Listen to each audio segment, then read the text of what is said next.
The certified letter arrived on a Tuesday afternoon, and I knew before opening it that my quiet life in the Pinecrest Valley Homeowners Association was about to get complicated. I stood in my driveway in Henderson, Nevada, staring at the official letterhead as sweat rolled down my back in the late April heat. My name, Harold Yates, was printed below a heading that read Notice of Violation and Fine. The words blurred together as I read through the complaint twice, then a third time to make sure I was understanding correctly. According to the HOA board, specifically signed by their president Susan Winters, I was being fined $800 for creating a hazardous and unpleasant propane odor that had prompted multiple neighbor complaints over the past 2 weeks. The letter stated that the smell was emanating from my property and creating a nuisance that violated Section 12 of the Community Covenants. I had 14 days to pay the fine and remedy the situation, or face additional penalties, including daily fines of $50. I walked into my garage and looked around. My propane setup was minimal. I had a standard tank for my outdoor grill, which I had not used in over a month. The tank sat exactly where it always did, connected to the built-in grill on my patio. I walked over and checked the connections. Everything looked normal. I leaned down and sniffed around the tank and connections. Nothing. Not even a hint of that distinctive rotten egg smell that propane companies add to their gas. My house was all electric except for that one grill tank. I did not have propane heating, a propane water heater, or anything else that would use gas. This made absolutely no sense. I went back inside and called the HOA management office. A cheerful receptionist answered on the third ring. Pinecrest Valley HOA, this is Jennifer speaking. How may I help you? Hi, Jennifer. This is Harold Yates from 1847 Cascade Drive. I just received a violation notice about propane odors, and I need to speak with someone about this because I think there has been a mistake. Oh, let me transfer you to Susan. She has been handling that situation personally. The hold music was some generic soft jazz that made my teeth hurt. After nearly 5 minutes, a sharp voice cut through. This is Susan Winters. Hi, Susan. This is Harold Yates. I received a notice about propane smell complaints, but I do not have any propane on my property except for one small grill tank that I have not used in a month. I checked it thoroughly, and there is no leak. Mr. Yates, we have received 4 separate complaints from your neighbors over the past 2 weeks. All of them specifically mentioned smelling propane in the area around your property. The board takes safety issues very seriously. I understand that, but I am telling you it is not coming from my property. Have you checked with the gas company? Maybe there is a line issue in the neighborhood. Mr. Yates, Southwest Gas does not run propane lines. Those are private systems. And all 4 complaints specifically mentioned your address. Mrs. Chen next door said the smell was strongest near your fence line. The Robertsons behind you said the same thing. Then someone needs to come out and actually test my property, because I am not paying an $800 fine for something I did not do. There was a pause on the line. I could hear papers shuffling. Fine. I will arrange for a certified propane inspector to come out. But Mr. Yates, if they find a leak on your property, you will be responsible for the inspection fee in addition to the fine. Are you willing to accept that? Absolutely. When can they come? I will call you back with a date. She hung up without saying goodbye. I stood in my kitchen, still holding the phone, wondering what I had just gotten myself into. The next morning, I decided to do my own investigation. I walked around my entire property with a notebook, documenting everything. My house sat on a quarter-acre lot in a neighborhood built in 2018. The homes were modern stucco construction, all painted in approved earth tones per HOA regulations. Mine was a soft tan color that the HOA called desert sand. I walked the fence line between my property and Mrs. Chen's house. She was a 70-something widow who had lived here since the neighborhood opened. I had always gotten along with her just fine. She was outside watering her roses when she spotted me. "Oh, Harold, hello, dear." "Hi, Mrs. Chen. I wanted to ask you about these propane smell complaints." "When exactly did you notice the odor?" Her friendly expression shifted to one of concern. "Oh yes, that smell. It has been awful, dear. I first noticed it about 2 weeks ago, maybe a bit more. It is strongest in the evenings, around 7 or 8 o'clock. I called Susan at the HOA because I was worried about an explosion or something. And you are certain it is coming from my yard?"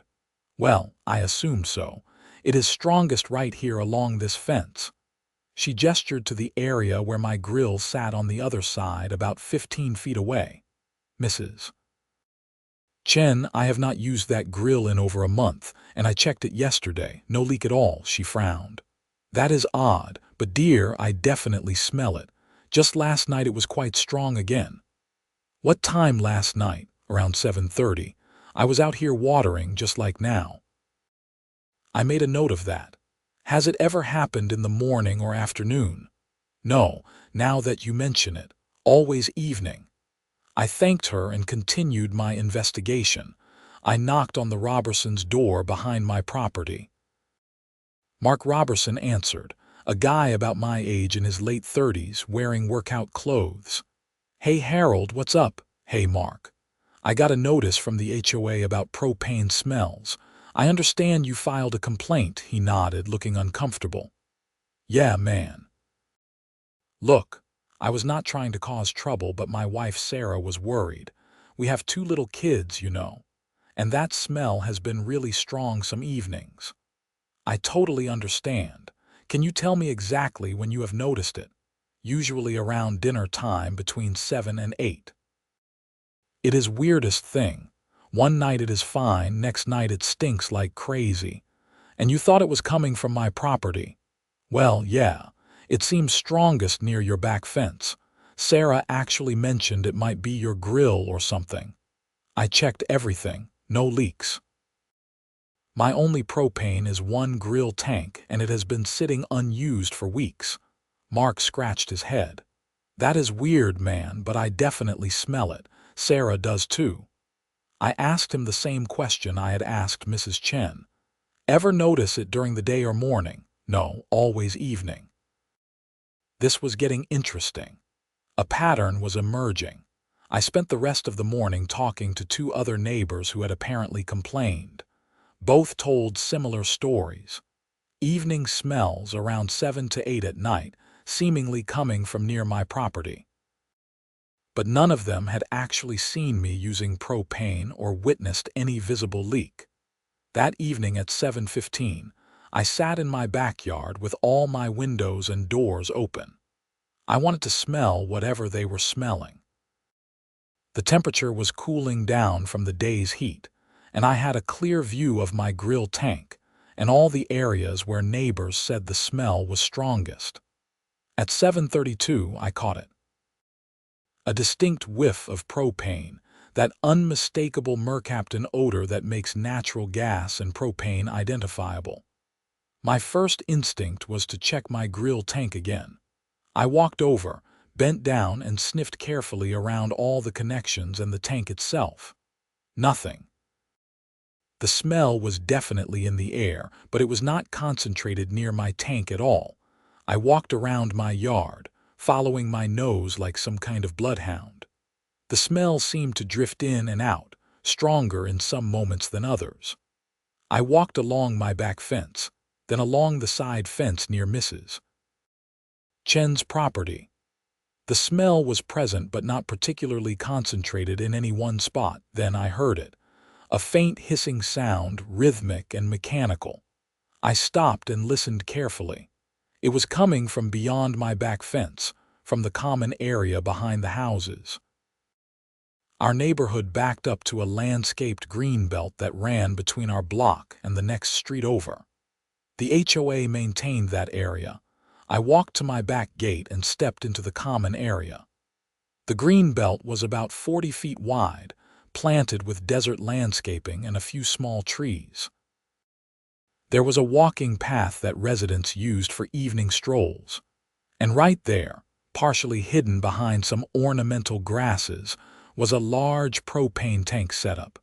I walked closer and examined it. This was not a small grill tank. This was an industrial-sized propane system with pressure regulators, multiple connection points, and what looked like a distribution manifold. The tank itself was easily 5 feet tall and 3 feet in diameter, painted white and sitting on a concrete pad. The hissing sound was coming from somewhere in the system. I pulled out my phone and started taking pictures. There were no warning labels that I could see, and no indication of what this system was for. I walked along the greenbelt and found 2 more similar setups, spaced about 100 feet apart.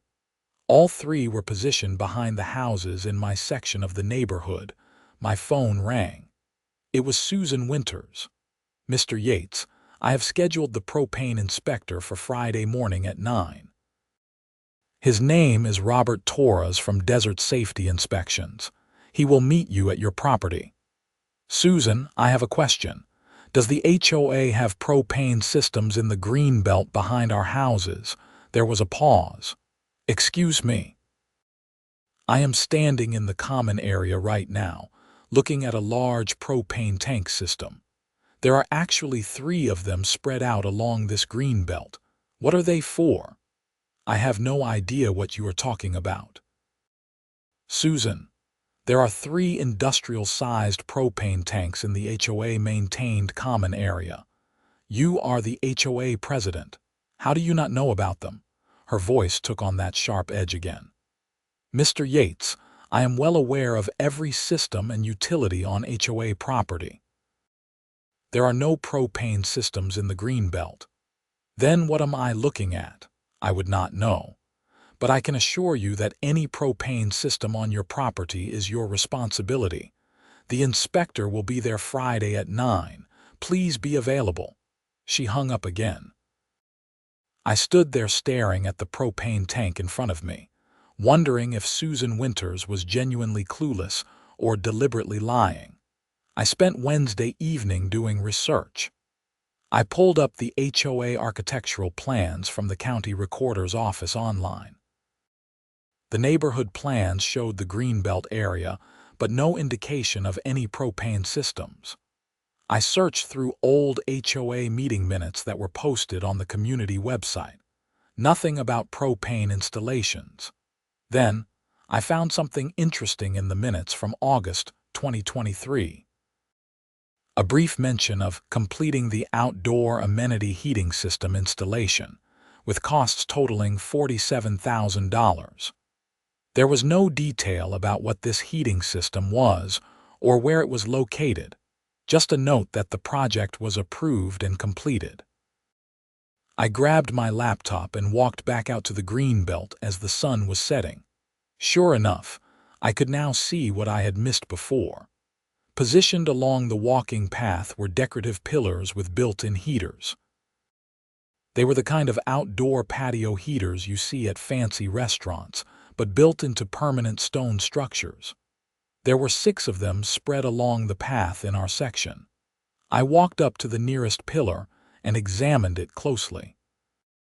At the base, partially concealed by decorative stone, was a gas line connection.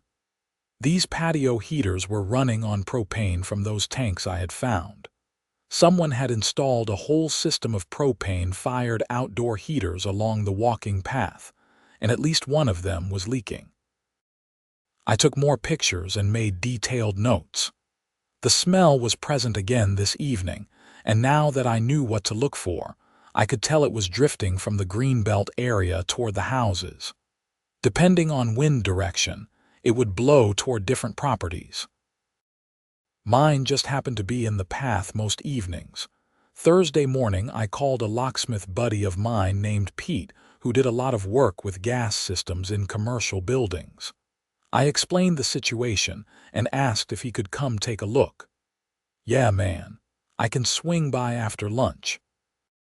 But if this is HOA property, you know they are going to flip out if you are messing with their stuff, right?" "I am not messing with anything. I am just investigating why I am getting blamed for a smell that is not coming from my property."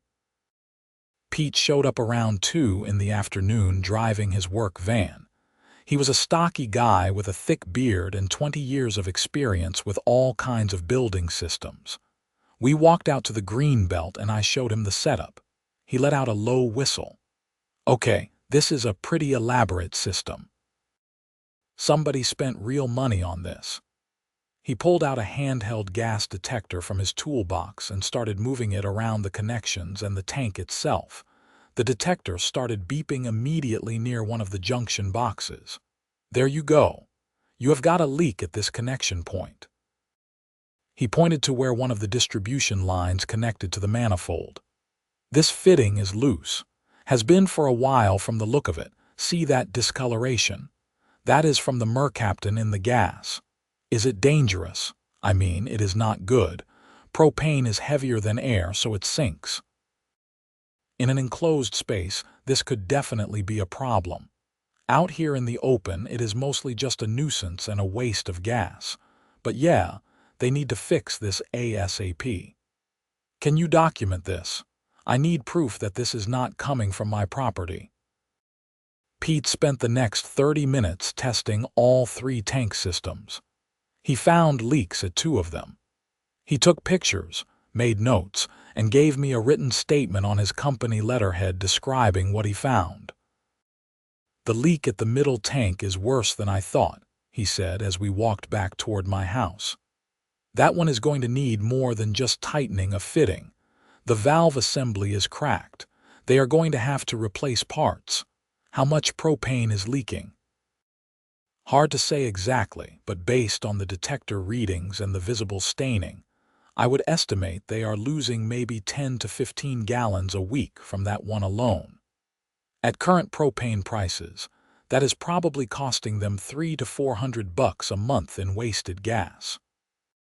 I thanked Pete and paid him for his time. Now I had documented proof that the leak was from the HOA's system, not mine. I sent an email to Susan Winters with Pete's report attached and copies of all the photos I had taken. Her response came back in less than an hour.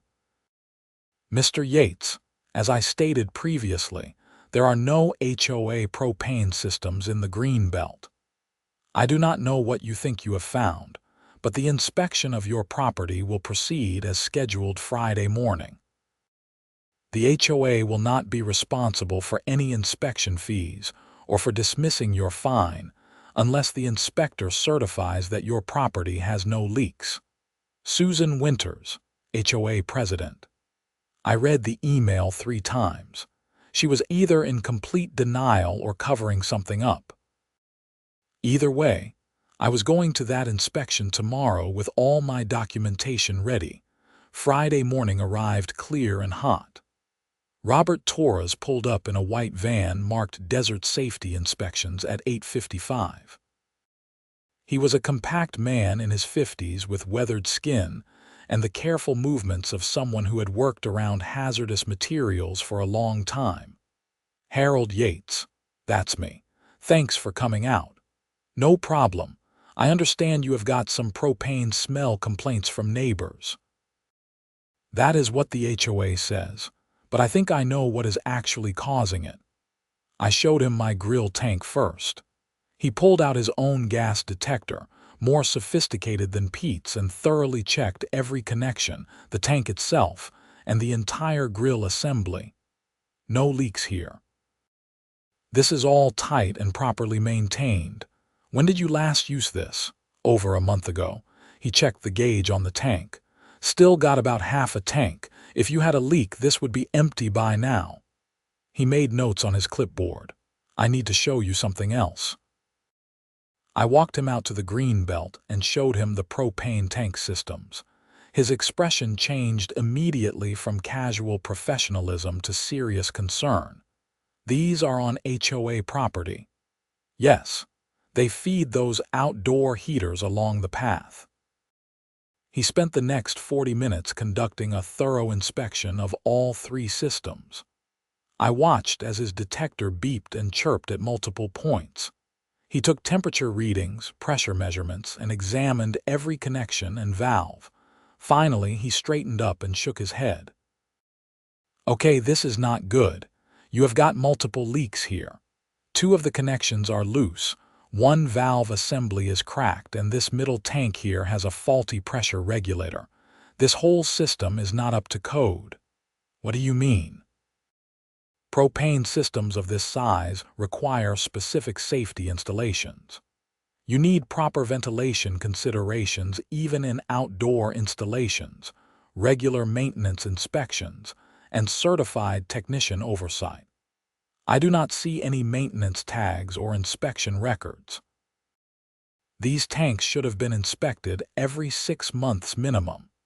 He walked over to one of the decorative heater pillars and examined it closely. These installations are also problematic. The clearances are not right. You have got combustible decorative materials too close to the heating elements. This should not have passed any kind of inspection. So what happens now? I am going to have to file a report with the county. This is a safety violation. These systems need to be shut down immediately until they can be properly repaired and certified. He walked back to his van and returned with red safety tags. He attached them to all 3 tanks. "Do not remove these. These systems are now officially tagged as unsafe and must remain off until repairs are completed and certified." "What about my HOA fine?" He looked at his clipboard and wrote out a document. "I am certifying that no propane leaks exist on your property at 1847 Cascade Drive. The odor complaints are attributable to the leaking propane systems located in the HOA-maintained common area. You are not the source of the smell and should not be held responsible." He handed me copies of everything, including his detailed findings about the HOA system failures. "I would recommend you get a lawyer. The HOA fined you for their own mistake, and based on what I am seeing here, they either did not know about these systems, which is negligent, or they knew and ignored maintenance, which is worse." Susan Winters called me 37 minutes after Robert Torres left. "Mr. Yates, I just received a call from the county saying that a propane inspector read tagged systems on HOA property. Did you have something to do with this?" "Susan, those are the systems I told you about. The ones you said did not exist. The inspector found multiple leaks. That is what has been causing the smell, not my property. I have a certification letter stating that my property has no leaks. You had no right to have HOA systems inspected without board approval.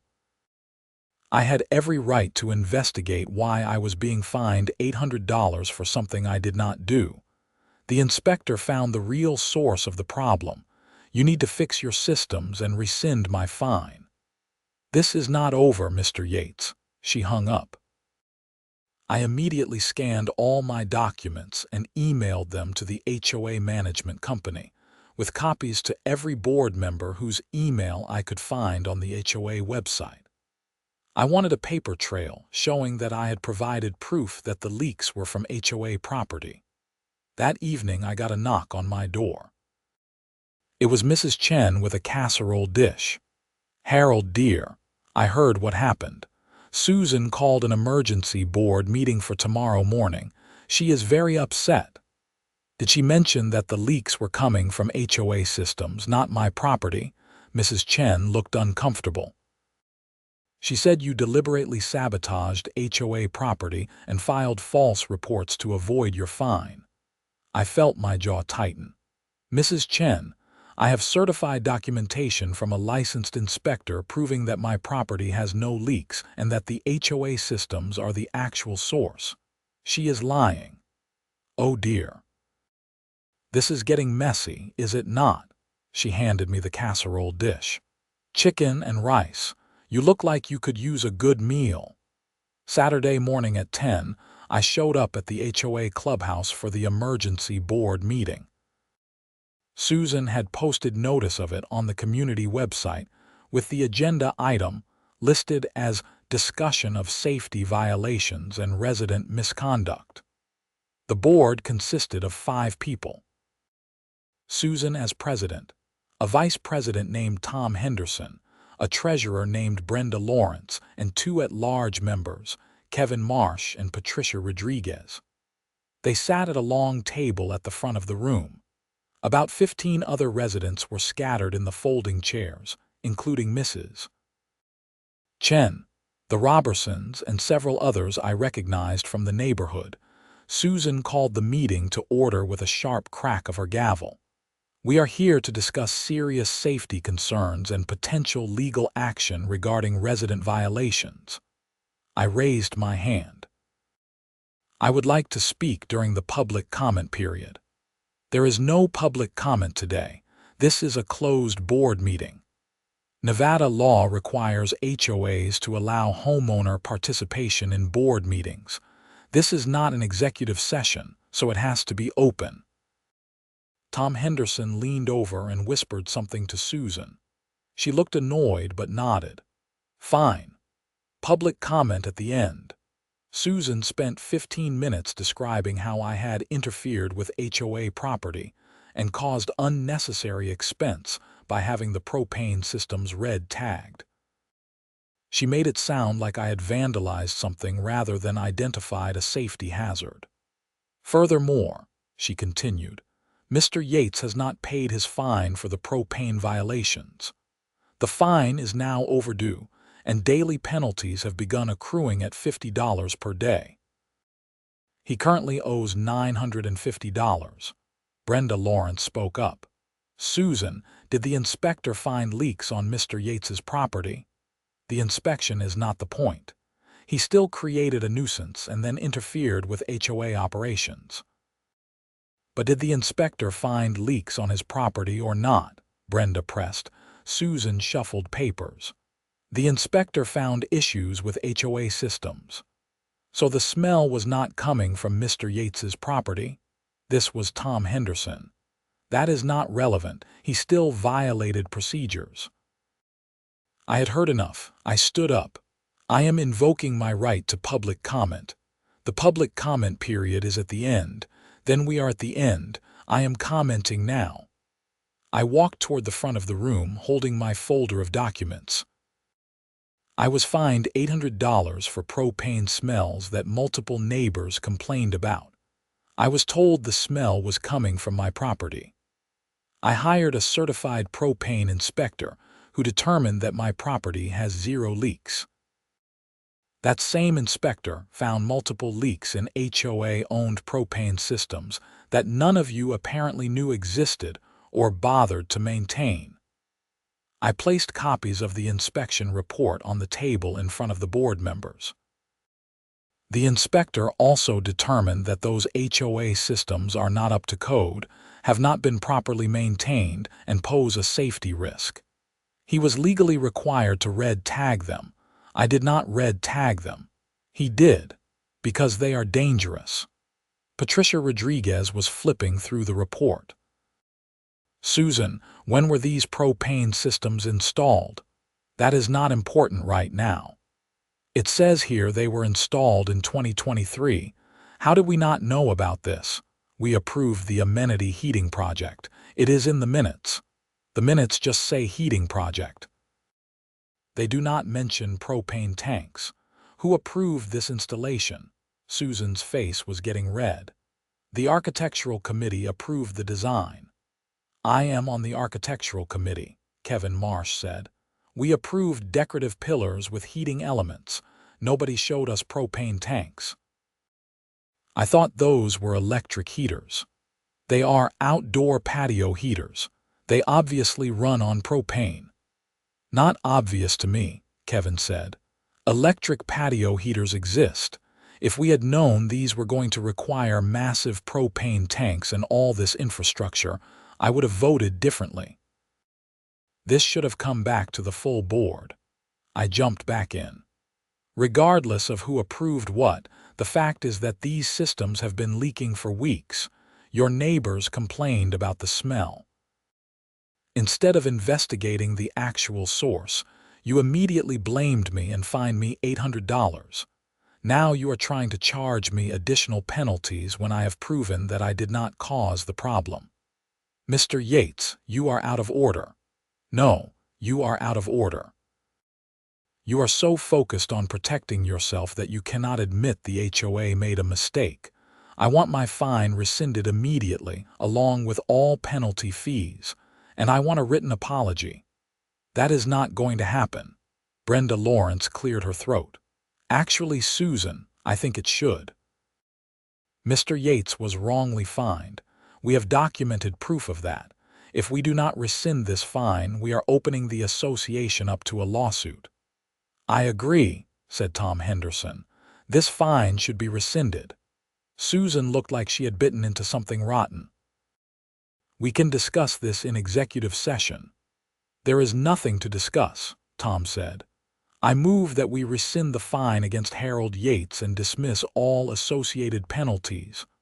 I second, said Brenda. All in favor? Tom asked. Brenda, Tom, Kevin, and Patricia all raised their hands. Susan sat with her arms crossed, not voting. Motion carries, Tom said. Mr. Yates, your fine is rescinded. What about an apology? Susan finally spoke. Do not push your luck. What about the cost of the inspector? I paid $350 to prove I was being wrongly accused. Brenda nodded. That is fair. I move that the HOA reimburse Mr. Yates for the inspection fee. The motion passed with the same 4-0 vote, with Susan abstaining. I left the meeting feeling vindicated but not satisfied. Susan Winters had not admitted fault, had not apologized, and had made it clear she considered me a troublemaker. I had a feeling this was not over. Monday morning I received another certified letter. This one informed me that I was being fined $500 for unauthorized entry onto HOA common areas and tampering with HOA property because I had accessed the green belt and shown the propane systems to an inspector. I immediately called a lawyer. Her name was Bethany Lopez, and she specialized in HOA disputes. Her office was in downtown Henderson, in a modern building with a view of the Las Vegas Valley.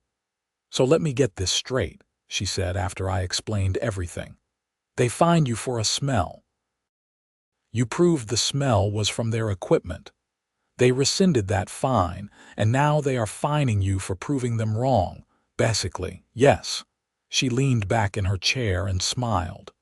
Mr. Yates, this is one of the clearer-cut cases I have seen. They are retaliating against you for exercising your rights as a homeowner. That is explicitly prohibited under Nevada HOA law. Can they keep fining me like this? They can try, but they will not win. We are going to respond to this fine with a formal demand letter citing the relevant statutes. We are also going to request full disclosure of all communications regarding these propane systems, the approval process for their installation, and all maintenance records. You think they will comply? They have to. Nevada law requires HOAs to allow homeowners to inspect association records. If they refuse, we can get a court order. And based on what you have told me about these propane systems not being properly disclosed to the board, I would not be surprised if there is some serious mismanagement going on. She drafted a demand letter that afternoon. It was beautifully crafted, citing specific Nevada revised statutes and making it clear that I was not backing down. It demanded rescission of the second fine, full access to all relevant records, and notification that any further retaliatory fines would result in immediate legal action. The letter was delivered to the HOA management office by courier on Tuesday morning. By Tuesday afternoon, I received a phone call from Jennifer at the HOA office. "Mr. Yates, Susan would like to meet with you to discuss resolving this situation amicably. I have a lawyer now. All communication should go through her. Susan really thinks a face-to-face conversation would be beneficial. Jennifer, I appreciate the call, but my lawyer has advised me not to have any direct communication with the board at this point. If Susan wants to talk, she can call Bethany Lopez." I gave her Bethany's number and hung up. 20 minutes later, Bethany called me. "Well, that was fast. Susan Winters just called me. She wants to meet tomorrow at 10 to discuss a resolution. I told her I need to see those records first. She said she would have them ready by tomorrow morning." That is surprisingly cooperative. It is because she knows she is in trouble. I did some digging after you left my office. Guess who owns the company that installed those propane systems? Who? A company called Desert Outdoor Solutions, LLC. Want to guess who the registered agent is for that LLC? Susan Winters. Bingo. She essentially paid herself $47,000 in HOA money to install these systems. That is self-dealing, and it is illegal under Nevada law. I felt my stomach drop. She committed fraud. If she did not properly disclose her financial interest to the board and get their approval knowing the full facts, then yes. This is beyond just mismanagement. This could be criminal. The meeting the next morning took place at Bethany's office. Susan showed up with the HOA's insurance lawyer, a nervous-looking man named Richard Preston. They sat across from us at Bethany's conference table with 2 boxes of documents. "Thank you for meeting with us," Richard began. "We believe there may have been some miscommunication regarding the propane system installation and the subsequent fines against Mr. Yates." "Miscommunication is an interesting word," Bethany said. "How about fraud?" Richard's face went pale. "That is a serious accusation." "It is a serious situation. Your client used HOA funds to pay her own company for an installation that was not properly disclosed to the board. That is textbook self-dealing." Susan finally spoke. "The board approved the heating project. The approval is in the minutes." "The minutes say heating project. They do not mention propane, they do not mention Desert Outdoor Solutions, and they certainly do not mention that you own that company. You buried the details and took HOA money for your personal benefit. I provided a legitimate service at a fair price." Bethany pulled out a printed document. "I got quotes from 3 other outdoor heating companies yesterday. All of them said they could install an equivalent system for $25,000 to $30,000. You charged $47,000. You overcharged the HOA by at least $17,000. Richard was scribbling notes frantically. Susan was silent. "Here is what is going to happen," Bethany continued. "Mr. Yates's second fine will be rescinded immediately. You will provide a written apology to Mr. Yates. You will reimburse the HOA the excess $17,000 you overcharged, and you will resign as president." "I will not resign." "Then we will file a lawsuit against you personally and against the HOA. We will submit all of this evidence to the Nevada Real Estate Division for investigation, and I will personally make sure that every homeowner in Pinecrest Valley knows exactly what you did." Richard leaned over and whispered urgently to Susan. She shook her head. They whispered back and forth for nearly 5 minutes. Finally, Richard spoke. "My client is willing to rescind the fine and provide a letter of apology. She is also willing to make a payment to the HOA to resolve any questions about the installation costs. But she maintains that she did nothing illegal and will not resign." "How much is she willing to pay?" $10,000. $17,000 and she resigns. More whispering. Susan looked like she wanted to throw something. 15,000 and she resigns after the next board meeting in 2 months. Bethany looked at me. I nodded. It was not everything, but it was close enough. Deal. But if she does not resign in exactly 2 months, all bets are off and we file suit. I want this in writing by tomorrow morning. We left the meeting with a handshake deal. Richard promised to have formal settlement documents drafted and delivered within 24 hours. As we walked out to the parking lot, Bethany turned to me. "How do you feel?" "Honestly, I feel like she is getting off easy. She committed fraud and is just paying back part of what she stole." "I know. But here is the thing. If we push for criminal charges, it becomes a long, drawn-out process.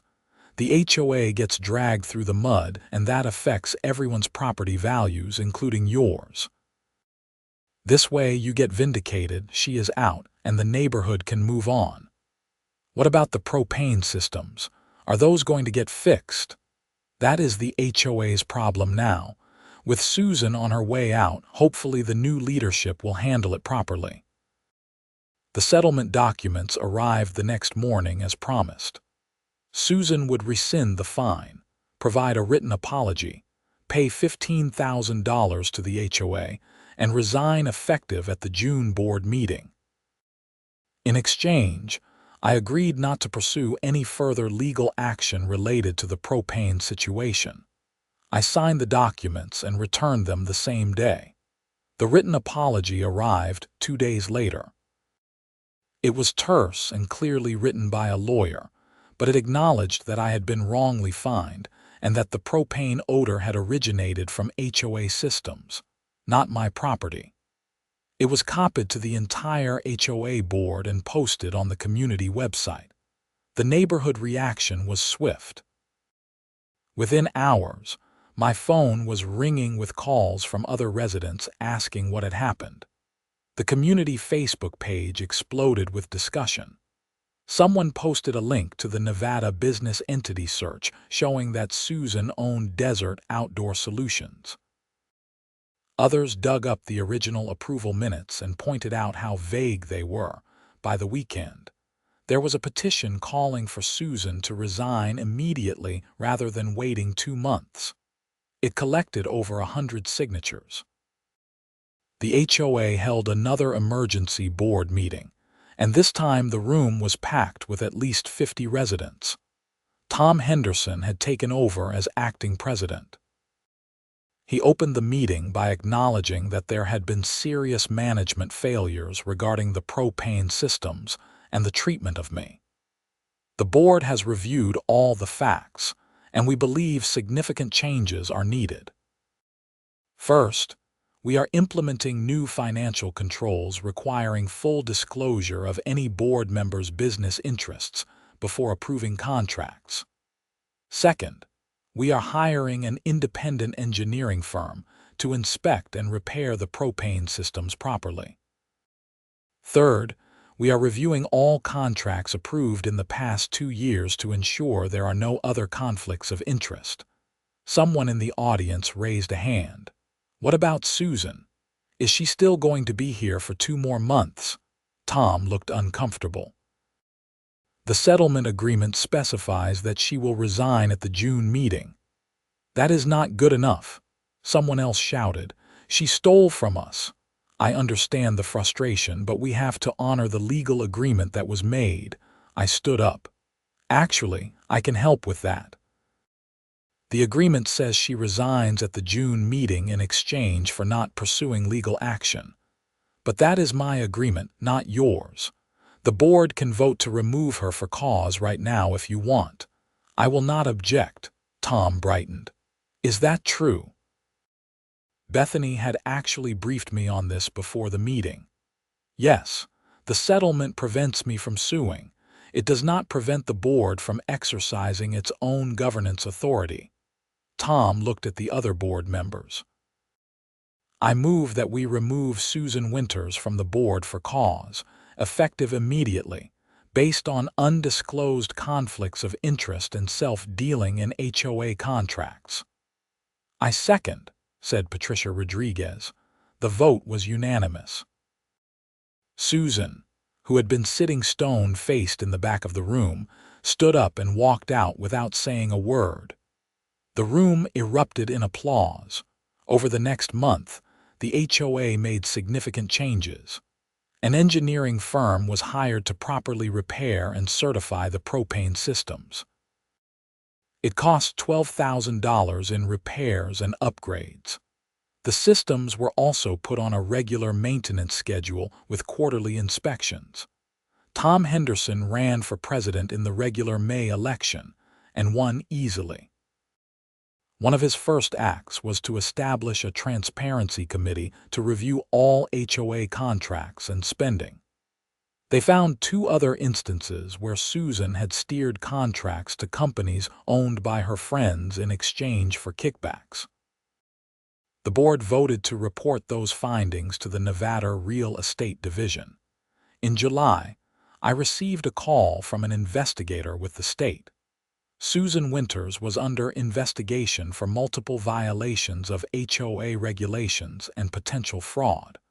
They wanted to interview me about my experience. I spent 2 hours on the phone with the investigator, walking through everything that had happened. I provided copies of all my documentation, the inspection reports, and the settlement agreement. "This is really helpful, Mr. Yates. We are building a strong case." Miss Winters ran HOAs in 3 different neighborhoods over the past 5 years, and we are finding similar patterns in all of them. Is she going to face criminal charges? That is up to the district attorney. But at minimum, she will lose her HOA management license and face significant civil penalties. In September, I received notice that Susan Winters had been formally sanctioned by the Nevada Real Estate Division. Her license to manage HOAs was revoked permanently. The division also imposed a fine of $50,000. The findings included violations for self-dealing, conflicts of interest, improper financial management, and retaliation against homeowners. The notice also mentioned that the case had been referred to the Clark County District Attorney's Office for potential criminal prosecution. I never heard the final outcome of that, but a neighbor who followed the case closely told me that Susan eventually pleaded guilty to 1 count of theft and received probation plus restitution. The Pinecrest Valley HOA settled into a new normal. Tom Henderson proved to be a reasonable and transparent president. The propane systems were maintained properly and never caused any further problems. The outdoor heaters actually worked quite well on cool desert evenings. Mrs. Chen brought me another casserole in October, this time with an apology. "Harold, dear, I feel terrible about filing that complaint. I had no idea it would turn into such a mess." "Mrs. Chen, you did nothing wrong. You smelled propane and reported it. That was exactly what you should have done. The problem was Susan's response, not your complaint." "Well, I am glad it all worked out, and I am glad that dreadful woman is gone. I never did like her." The Robertsons invited me to their daughter's birthday party in November. Mark pulled me aside during the party. "Hey man, I just want to say thanks for not letting that whole thing go. A lot of people would have just paid the fine and moved on. You standing up to Susan probably saved the HOA from even worse problems down the line. I just did not want to pay for something I did not do." "Yeah, but you could have just paid it and forgotten about it. Instead, you fought back." That took guts. By December, the whole situation felt like ancient history. The new board was functioning well, the neighborhood was peaceful, and my property value had actually increased slightly. I even used my propane grill for a Christmas barbecue, making sure to double-check all the connections first. On New Year's Eve, I sat in my backyard, watching fireworks over the Las Vegas Valley in the distance. I thought about how a simple complaint about a propane smell had unraveled an entire network of corruption and mismanagement. If I had just paid that initial $800 fine, Susan would probably still be president, still steering contracts to her own companies, and still retaliating against anyone who questioned her. Sometimes the biggest fights start over the smallest things. My phone buzzed with a text from Bethany Lopez. "Happy New Year. Hope you are enjoying a drama-free evening. Thanks again for letting me work on your case. It reminded me why I love HOA law. Sometimes the good guys actually win." I texted back, "Thanks for everything. Here is hoping for a boring 2026. She replied with a laughing emoji. "In HOA law, not likely, but we can hope." I smiled and poured myself another drink. The temperature was dropping into the pleasant range, and I could see a few neighbors out walking on the greenbelt path. The decorative heater pillars were glowing softly, properly maintained and safely operated. The propane tanks behind the bushes were serviced and certified. Everything was as it should be. January brought the HOA annual meeting. Attendance was the highest it had been in years, with nearly 200 homeowners showing up or submitting proxies. Tom Henderson gave a State of the Association address that was remarkably transparent. He reviewed the finances, discussed ongoing projects, and even acknowledged the problems from the previous year. "We learned some hard lessons about governance and oversight," he said, "but I believe we are stronger now because of it. We have new financial controls in place, better transparency, and a board that is committed to serving all homeowners fairly." The financial report showed that the HOA had actually saved money under the new management. Without Susan skimming off the top, contracts were coming in at reasonable prices.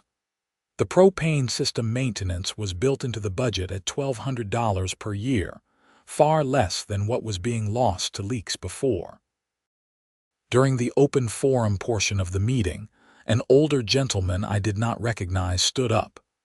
"I just want to thank Harold Yates publicly. Most people would not have fought back against a bad fine.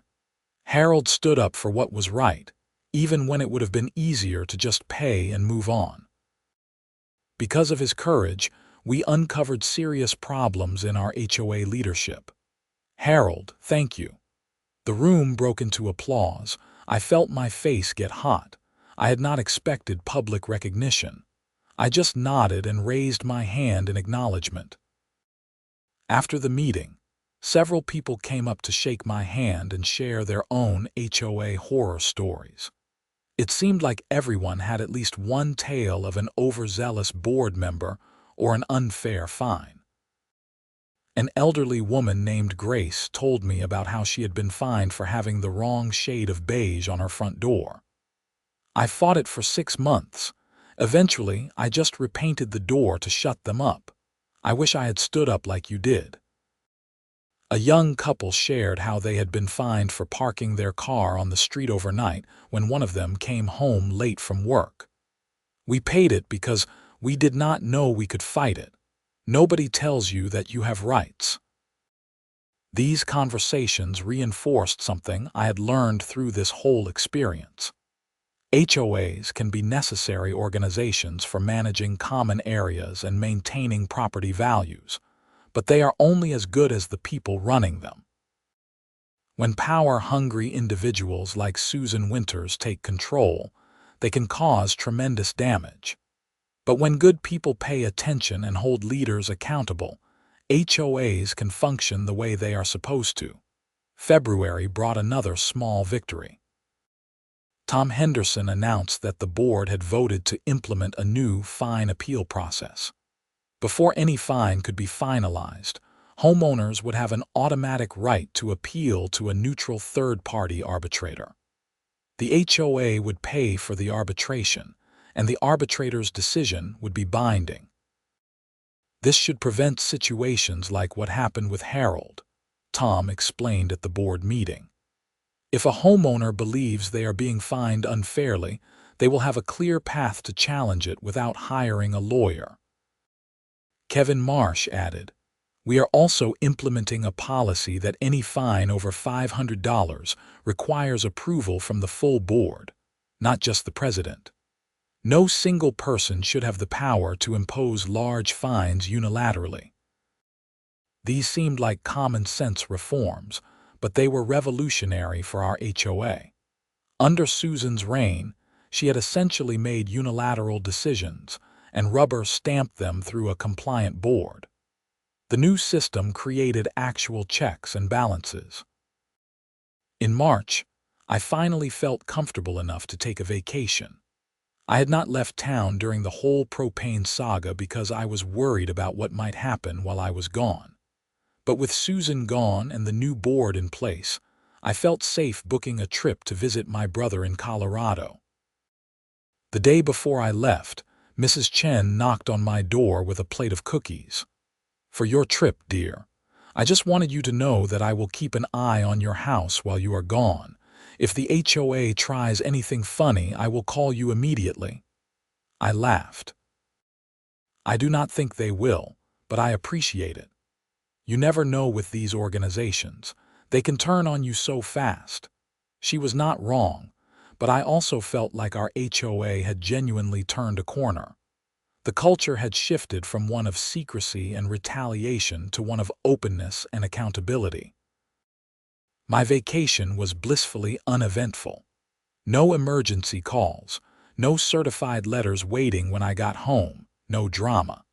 Just a peaceful week in the mountains followed by a return to normal life. April brought the 1-year anniversary of when this whole thing started. I was sitting in my backyard when Mark Robertson called over the fence. "Hey Harold, you grilling tonight? Sarah and I are thinking about getting some steaks." "Yeah, I could fire up the grill. Come on over." They came through the gate carrying a cooler with steaks, beer, and sides. We cooked dinner together while their kids played in the yard. It was a perfectly ordinary evening with neighbors who had become friends. "You ever think about what would have happened if you had just paid that first fine?" Mark asked as we stood by the grill. "Sometimes. I mean, $800 is a lot of money, but I could have paid it. Life would have been simpler. But Susan would still be president, probably, and she would probably still be stealing from the HOA. So you did the neighborhood a favor by being stubborn." I flipped one of the steaks. "I prefer to think of it as principled." Sarah joined us, holding a beer. "Whatever you call it, we are glad you did it. This neighborhood is so much better now than it was a year ago. People actually show up to board meetings. We know what is going on with our money. It feels like a real community instead of Susan's personal kingdom." That summer, the HOA organized a neighborhood block party in the Greenbelt Common area. It was the first community event in years that actually felt like a celebration rather than an obligation. Kids ran around playing games. Adults mingled and shared food. The new board members walked around actually talking to residents instead of dictating rules. Tom Henderson found me near the barbecue pit. "Harold, I want you to consider running for the board. We have 2 open seats in the next election, and I think you would be great." "I appreciate that, but I am not sure I am cut out for HOA politics." "You are exactly cut out for it. You are not afraid to ask questions and stand up for what is right. That is what we need." I told him I would think about it, but honestly, I had no interest in joining the board. I had spent enough time dealing with HOA drama. I just wanted to live peacefully in my house and not worry about what the board was doing. But Tom's question stayed with me. If good people refuse to get involved in HOA governance, bad people like Susan fill that vacuum. Maybe I had a responsibility to stay engaged, even if I did not want to. By August, I had changed my mind. I submitted my name for one of the open board positions. My opponent was a longtime resident who seemed nice enough, but did not have any particular vision for the HOA. The election was not even close. I won with 73% of the vote. My first board meeting as an elected member was in September. It was surreal sitting at the front table instead of in the audience. Tom welcomed me warmly. "Harold, we are glad to have you. Your first assignment is to chair the architectural committee." "Why me?" "Because you are the only person on this board who actually reads the architectural guidelines and cares about following them correctly." It was both a compliment and an acknowledgement of how low the bar had been set. Over the following months, I learned the inner workings of HOA governance. It was simultaneously more complex and simpler than I expected. The complexity came from all the regulations, statutes, and liability issues. The simplicity came from realizing that most HOA problems could be solved with common sense and basic fairness. We reviewed paint color requests, fence installations, landscaping plans, and all the other minutiae of neighborhood life. I tried to approach every decision by asking whether the request was reasonable and whether denying it served any legitimate purpose. Often, the answer was that residents should just be allowed to do what they wanted with their own property as long as it was not genuinely harmful to others. This approach was different from Susan's iron-fisted rule enforcement. She had treated every guideline as sacred and every violation as a personal affront. I treated the guidelines as reasonable boundaries that allowed for flexibility and common-sense exceptions. Not everyone was happy with this approach. There were a few residents who wanted strict enforcement of every rule. One woman complained that her neighbor's mailbox was 2 inches taller than the guidelines specified and demanded that I force them to replace it. "Is the mailbox ugly or creating any actual problem?" I asked her. "No, but the rules say mailboxes must be 42 inches tall, and this one is 44 inches. I am not going to make someone spend $200 on a new mailbox because of 2 inches that nobody would notice unless they measured." She stormed out of my office, clearly expecting me to be more like Susan. I took that as a sign I was doing something right. December brought the year-end review. Our HOA had operated in the black, completed all scheduled maintenance, had 0 lawsuits filed against it, and enjoyed the highest resident satisfaction ratings in the neighborhood's history. Tom highlighted these achievements at the annual meeting. A year and a half ago, we were dealing with serious leadership failures. Today, we are a model community. That change happened because residents like Harold Yates refused to accept the status quo and demanded better. I appreciated the recognition, but I also knew that the real credit belonged to people like Tom who had stepped up to lead when Susan was removed. Good governance required good leaders who were willing to put in the time and effort to do things right. As I sat in that annual meeting, listening to the financial reports and project updates, I reflected on how far we had come. A simple propane smell complaint had exposed corruption, led to leadership changes, and ultimately transformed our neighborhood into a better place to live. The propane systems that started everything were still there in the green belt, properly maintained and causing no problems. The heaters provided warmth on cool evenings, and the walking path had become a popular gathering spot for neighbors.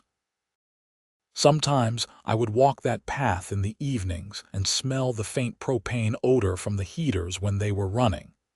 Instead of triggering bad memories, it reminded me that standing up for yourself matters, that fighting back against unfairness makes a difference. That one person refusing to accept wrongdoing can change an entire community. The following year brought stability and routine. Board meetings became predictable and boring, which was exactly how they should be. We approved reasonable requests, maintained common areas, and managed the budget responsibly. There were no scandals, no drama, no certified letters threatening fines. I served out my 3-year board term and chose not to run for re-election. I had done my part to help stabilize the HOA, but I was ready to step back and return to being a regular homeowner. A new generation of residents stepped up to serve, bringing fresh perspectives and energy. On my last day as a board member, Tom Henderson presented me with a plaque that read, Harold Yates, Board Member 2025-2028. In recognition of your courage in standing up for what is right and your service in making Pinecrest Valley a better community. It sits on my office shelf now, a reminder of an unexpected fight that taught me important lessons about community, governance, and the importance of not backing down when you know you are right. The propane smell that started everything is long gone, fixed by proper maintenance and responsible management. But the changes it triggered in our neighborhood remain. We have an HOA that operates transparently, treats residents fairly, and serves the community instead of the egos of its leaders. And I have peace of mind knowing that when I smell propane now, it is just from my grill on a Saturday afternoon, cooking burgers for neighbors who have become genuine friends. No complaints, no fines, no drama. Just life in a well-run neighborhood where people look out for each other and hold their leaders accountable. That is worth far more than the $800 I refused to pay all those years ago.